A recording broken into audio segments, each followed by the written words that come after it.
like there's always something, there's always another tune you can learn. There's always a new like technique that you can learn. There's always like a new way of understanding or like hearing the music that can inspire you to go further. It's like the work is never finished in that way.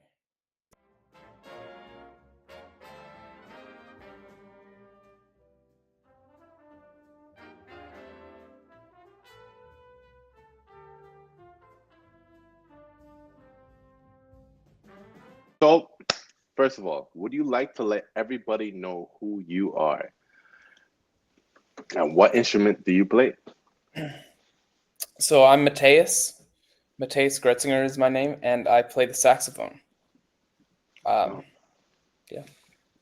yeah, yeah. You are, and as we were talking about a little bit before we started recording, you are the first interviewee I've had that is not a vocal artist. You Mhm. play the saxophone, and is there any other music instruments that you play? I just know that saxophone's mainly, right? Saxophone is my main instrument. Yeah.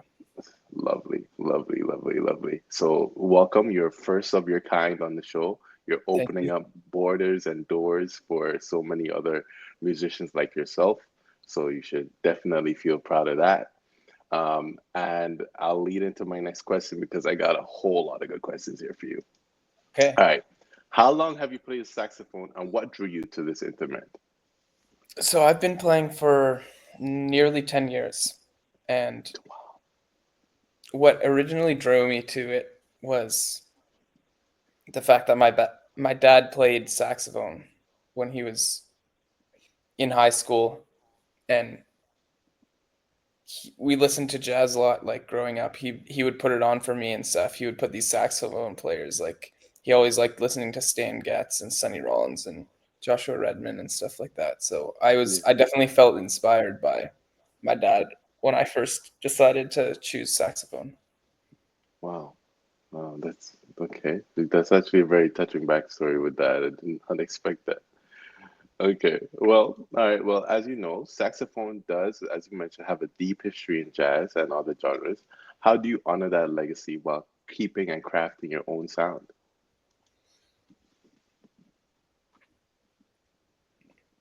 That's a good question. I would say it's hard. It's like I think it's important to know the context of where of what you are playing. Like I want to play like I do want to honor the legacy of those that came before me. Like I think it's important to know about the tradition and know how to play in the style that they played. But then I also, of course, as you stated, I want to have my own sound and I want to create something new. So I guess I would say that it's a balance of paying tribute to the history as well as introducing new ideas and pushing forward the paradigm. Wow, that's that's a mouthful. Wow, That was that's a good no. question. No, no, 100%, 100%. It really so okay, yeah, it's a balance between basically getting your sound out there and still honoring the legacy of those that came before you. That's pretty dope. That's pretty dope. I do like that. So speaking of balance, right? Um, a little birdie did tell me, right? But I have to do some research on the people, and we've met at the listening room performance a couple months ago, or a month or two ago, I believe. Um, great, great, great show. Everybody should definitely check it out. The listening room at Toronto. And while there, I think a part of it, like I didn't know that at that time, but you teach music as well. Yes, I do. Wow, you're all around the guy, you're all around the board type of guy. I love that. I love that. Okay, so tell me, what's it like balancing teaching and performing? And it must bring unique challenges. So how do you maintain the same passion for both of them? And how do they influence each other if they do? Being a teacher and performing as a musician is completely different to me there's not necessarily a connection between my students and my teaching job, basically, and Mm, my the career that I'm trying to create as a musician. I would say that I love teaching. Like, I definitely have a passion for teaching, and it's rewarding to see my students grow, but it doesn't I would not say it helps me get better at performing to teach mm, my mm, students. mhm. Two Um, different worlds, kind of. yeah, and I mean that's how it is when I'm take a lesson with somebody who's more experienced with me too. I feel like, they're not necessarily doing this because they're getting better at their job as a performer, but they're doing it because they want to pass on the knowledge that they have. So I would say I don't teach a ton, so it's not that bad for me to balance right now. Hmm. Also, Hmm. Yeah, I like doing both. It's cool. It's like a part-time job for me, essentially.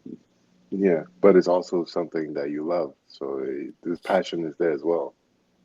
Yeah, it's definitely really rewarding. I have one student that like his first lesson with me was his first saxophone lesson ever, like touching a saxophone. So Wow. that's been a unique challenge, and those are the hardest students to teach Yeah, because when a student already has an idea of how to play the instrument, you can work on bigger topics and you can introduce them to exercises and they can learn it quickly. But when they've never seen a saxophone before, you forget like how hard it is at first, like yeah, yeah, you have to explain where to put your hands on the saxophone. You have to explain like how to use your mouth. Like you have to show them how to put the instrument together.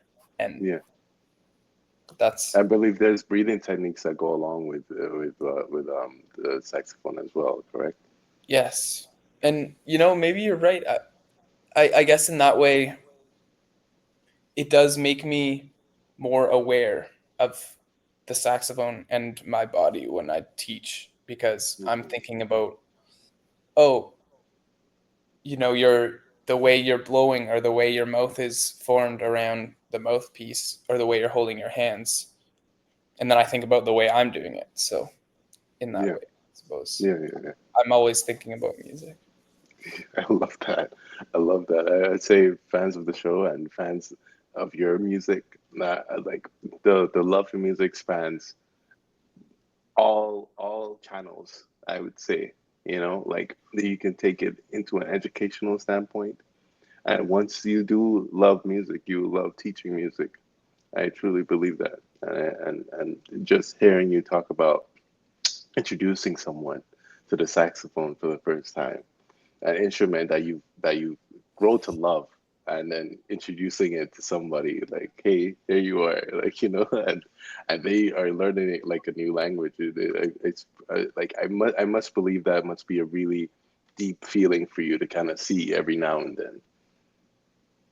Definitely. Yes, it Yeah. is. Okay, all right, you're doing pretty good. All right, we'll get you one more. We'll get you one more question here. And I saw you, this is because of the musical room and the listening room and everything. Do you have a favorite solo that you played or a moment on stage that stands out in your memory? I have a feeling I know what you're going to say to this. Go ahead. Oh, what? No, I'm thinking because remember we were talking like off camera about your performance last night. Oh, yeah. I'm not gonna ruin it. I'm not gonna ruin it. You go ahead. Uh, I guess there's a lot of those are kind of two different questions, right? Because my favorite solo and a memorable moment on stage are not necessarily Mm. Yeah, no, no, they're definitely. I'm giving you two for one combos here. the same. I don't know. I guess favorite solo that I have recorded of myself maybe would be my four on YouTube, but um memorable moment on stage. Hmm.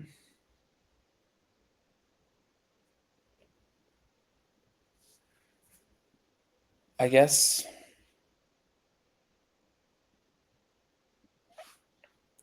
Sorry, I'm Take your struggling to time. No, think. take your time. You're good. Okay. Hmm.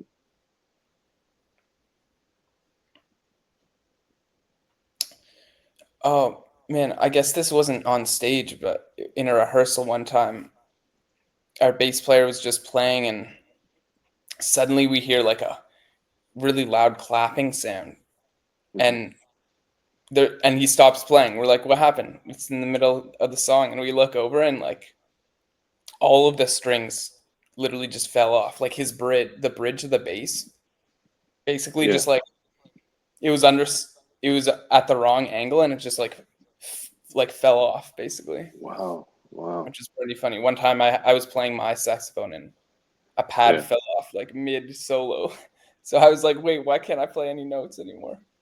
But I don't know. Yeah.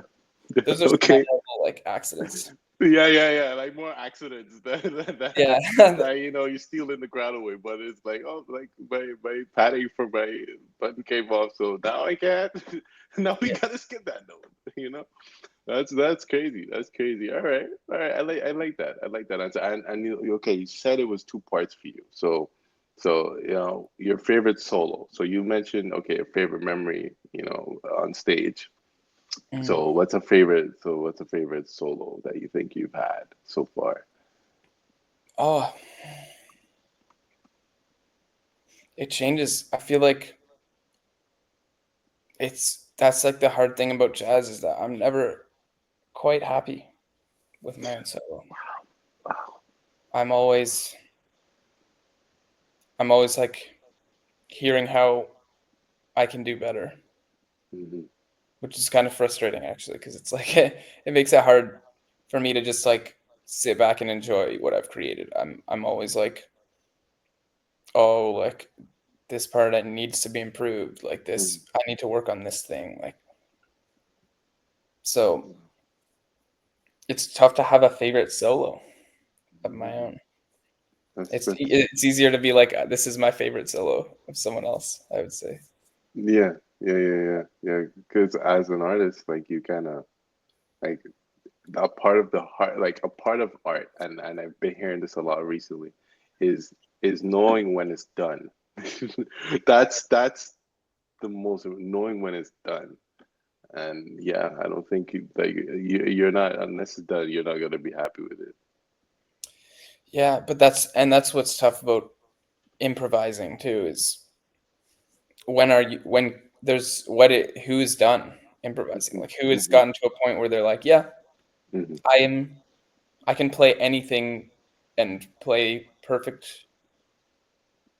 in the context of any style of music improvised. It's like there's always another tune you can learn. There's always new like technique that you can learn. There's always like a new way of understanding or like hearing the music that Hmm. can inspire you to go further. It's like the work is never finished in that way. 100%. I agree. I agree. Okay. I like it, man. Well, I got one last question for you, and I'm looking at it, and it's like two questions again. But bear with me. What does a typical day look like for you, juggling rehearsals, performances, and lessons? And is there a part of your day that you can't live without?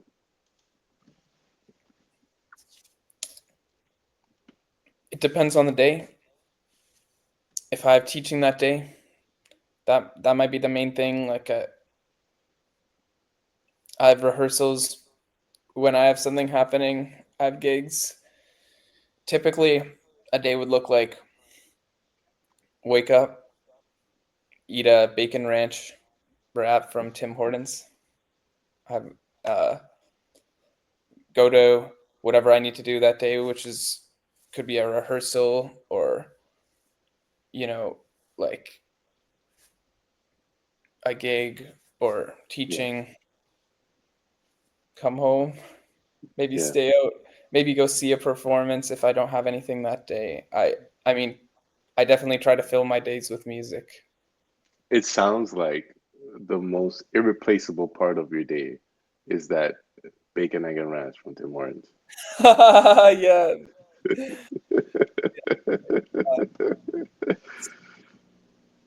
Oh my god. That's Gotta funny. work on making my own breakfasts, but for now, Hey, then we all gotta get one thing at a time. One step at a yeah, time. it's a comfort meal for me for sure. 100%, 100%. Okay, totally get that. Okay, one last question that I Okay. really, in the process of actually doing this interview, it came to mind, and that is, what message would you like to give to other artists out there that do vocals, that also do instruments, that also play that? What message would you like to give to other artists, and what would that be? Make music that sounds like you. Just be yourself. Like, I don't know. Yeah, that's it. Like, I got it. I love that. I love that answer. I actually love that answer. You should put that on a t-shirt. yeah, hey, man. You should put it on a t-shirt. That's actually a really good answer. I really like that. Make music that I think it's sounds true. like you. Yeah. I think that's what we should all be striving for. Like, to sound just do ourselves justice. Hmm. Hmm. 100%. 100%. Well, we'll close off on that. Thank you for coming on the show. Thank you for having me. No problem.